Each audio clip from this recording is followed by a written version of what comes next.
Term insurance, term life insurance, whole life insurance explained. What is life insurance? So this is the real last video of our life insurance series. Well, it's kind of just a wrap up and to talk about what would you use life insurance for? Because the hardest thing about life insurance and selling it actually is it's not a sexy subject, to be honest. You're talking about death and things like that. People don't want to hear stuff like that, but it's important if you have a family or loved ones that you want to take care of if by chance you pass.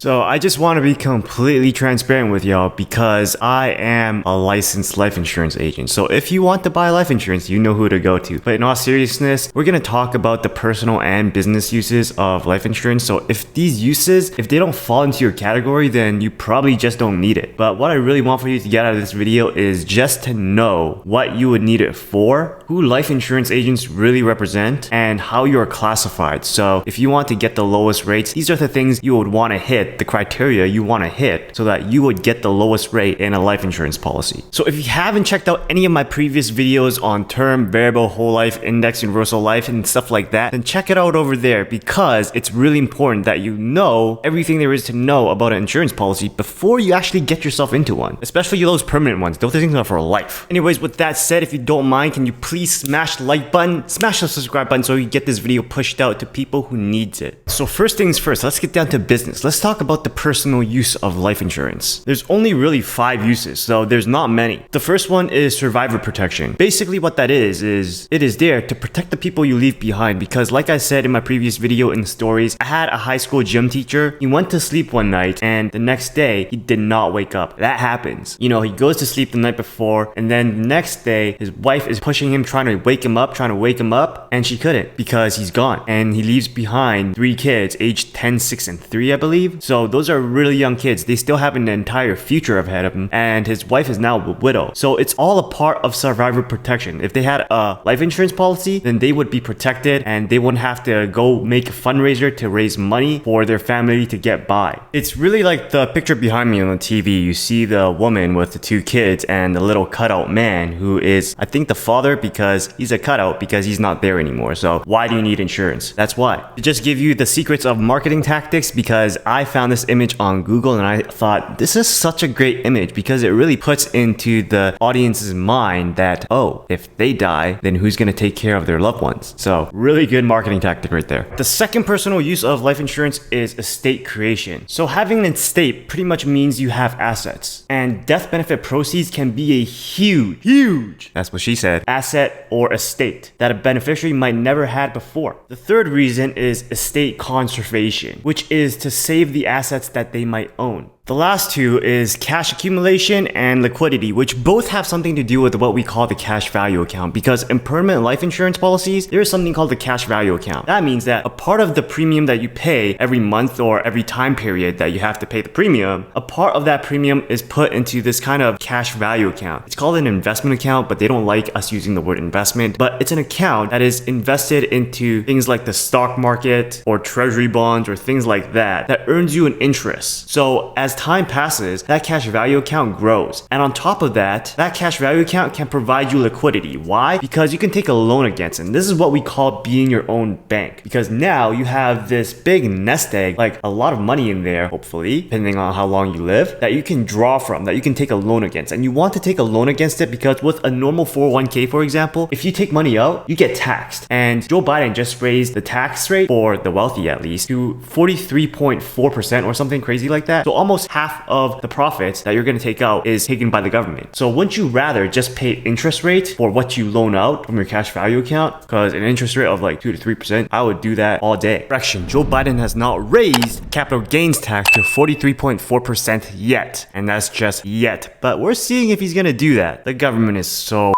your money. Alright, so for business use of life insurance, there's even less to worry about because there's only 4 points that you need to cover. The first is key person insurance. So the key employee is the insured and he or she has specialized knowledge, skills, or contracts. And the applicant is the policy owner and the beneficiary. So if you work for a company and you are irreplaceable, then the company will buy the life insurance policies for you because you are so important. If you die, there's going to be a huge hit to the business. So they buy insurance for you so that if you do die, die, they are gonna get insured and get some death benefit money. So the second business use of life insurance is a buy-sell agreement, which is a business continuation plan. And the next two actually falls under this one, so we're gonna talk about them all right now. So buy-sell agreement determines what will be done in the event that an owner dies or becomes disabled. So we have two ways of purchases. We have a cross purchase, where each partner buys a policy on the other, and the second one is an entity purchase, which is when the partnership buys the policies on the partners. It's kind of like a key person insurance policy, because if you're in a partnership with someone and you both own 50-50 of the business, if your partner dies and he's gone, that's a huge load that you'll have to carry. You'll have to carry his load too, and he has 50% of that company. So what you'll do is your life insurance policy that you bought on him will give you the money to buy out his part of the business, so now you own 100% of the business. So that's kind of like a fair idea of how it's supposed to work. And you can't just buy a life insurance policy just for kicks. You have to have an insurable interest. That is, it's either for blood or for business. So there's only three categories in which you can buy a life insurance policy. It's either for yourself, or a family member, or for a business partner, a key employee, or someone who has a financial obligation to the policy owner. So there's something called the law of agency, and the definition of that is that the agent represents the insurer. So they represent the insurance company. That's how we know that typically if you meet an insurance agent off the street, they aren't there for your best interests. They're in there for the money. Now, since the agent represents the insurer, it means that the knowledge of the agents represents the knowledge of the insurer or the insurance company, and that the insurer or the insurance company is responsible for the agent's actions, and that payment to the agent will mean payment to the insurer.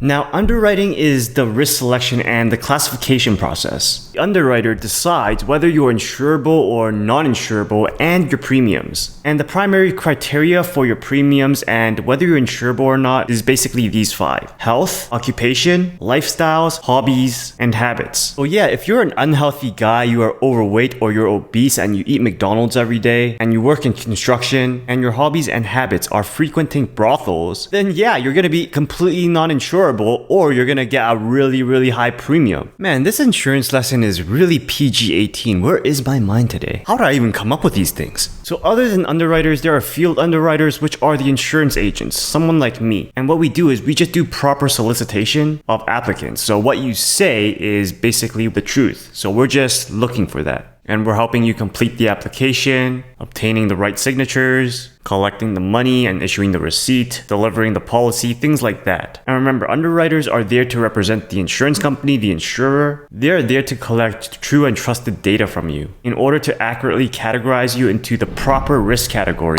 so the life insurance company can sell you the proper life insurance policy. In life insurance, it's all about risk management. When it comes to classification of risk, there's really three types. There is preferred, which is the cheapest rates because of the reduced risk of loss. This is really for people in good health. They're fit, they're safe, they work like a desk job, so there's not a chance of them dying easily. The second is standard, which is average exposures and covered at a standard rate. So say like normal Joe who, I don't know, he's a plumber, he's relatively fit, and he lives a healthy and pretty safe lifestyle, he can get an average rate. You don't know whether a toilet seat or something will fly into his head and take his head off. So that's why he gets the standard rate. The third one is substandard. There is increased risk of loss for these guys, and they are covered at an increased rate. And then I lied, there's actually a fourth classification, and that is declined. And that is you're too risky, so they can't cover you. Lastly, I want to talk about premium payment, because this is something that isn't mentioned. It wasn't mentioned to me when I bought my life insurance policy, and I wish it was. So the mode of premium payment is basically how frequently we pay our premiums. Insurance rates are based on the assumption that premiums are paid annually. And this is the cheapest choice because there's less processing fees. In addition, the company has the entire premium to invest for one whole year. So the more that you pay a premium, so for me, I had monthly payment premiums. I pay my premiums every single month. The higher the frequency of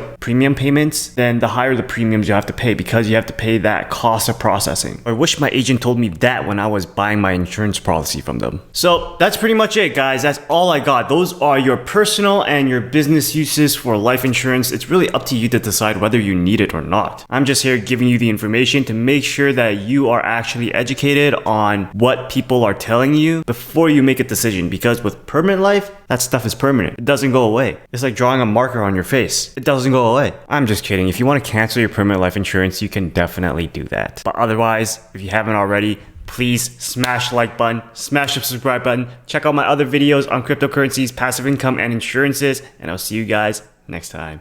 Peace.